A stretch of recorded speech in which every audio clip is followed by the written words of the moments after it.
ईमानदार नौकर की कहानी। एक बार की बात है, शाहिंग नामक गांव में एक बूढ़ा आदमी रहता था और उसके साथ उसकी पत्नी रहती थी। दोनों बूढ़े हो गए थे, उनकी कोई संतान नहीं थी। घर और बाहर का सारा काम उन्हीं को करना पड़ रहा था। बूढ़े आदमी के पास बहुत सारा धन दौलत था, किसी बात की कोई कमी नहीं थी।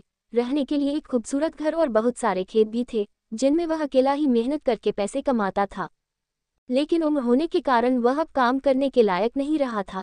इसलिए दोनों ने आपस में राय करके दो नौकर को अपने घर पर काम करने के लिए रख लिया। दोनों साथ ही घर का काम निपटाकर खेत पर चले जाते थे और शाम होने पर वापस घर आ जाते थे। दोनों में से एक नौकर बिल्कुल अपने घर की तरह काम करता था। दोनों बूढ़े पति पत्नी को अपने माता पिता की तरह रखता था, अपना सारा काम बड़ी लगन से करता था। बूढ़े पति पत्नी भी उसके व्यवहार से बहुत प्रभावित थे। लेकिन दूसरा नौकर बिल्कुल कामचोर था, हर काम में आलसी तथा लालची था।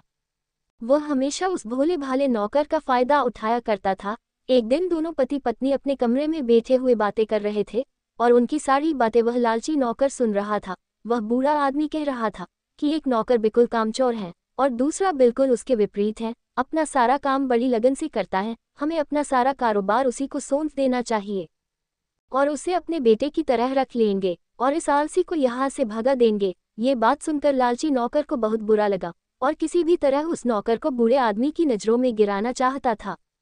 उसने योजना बनाई और भोले भाले नौकर को गलत शिक्षा देने लगा और उसके कान भरने लगा और रोज उससे उसी घर से छोटी बड़ी चोरियां कराने लगा। फिर खुद ही जाकर बूढ़े आदमी को सच बता देता था। वही ईमानदार नौकर अब बूढ़े आदमी की नज़रों में गिर चुका था। उसने बिना सच्चाई जाने उस नौकर को अपने घर से निकाल दिया। अब क्या था, पूरे घर और खेती पर उस आलसी नौकर का ही हक था। उसे लगता था कि अब मैं ही इस संपत्ति का मालिक बनूंगा। इन बूढ़े पति पत्नी के मर जाने के बाद ये सारा धन दौलत मेरा ही होगा। लेकिन बूढ़े आदमी को अभी भी उस आलसी नौकर पर शक था।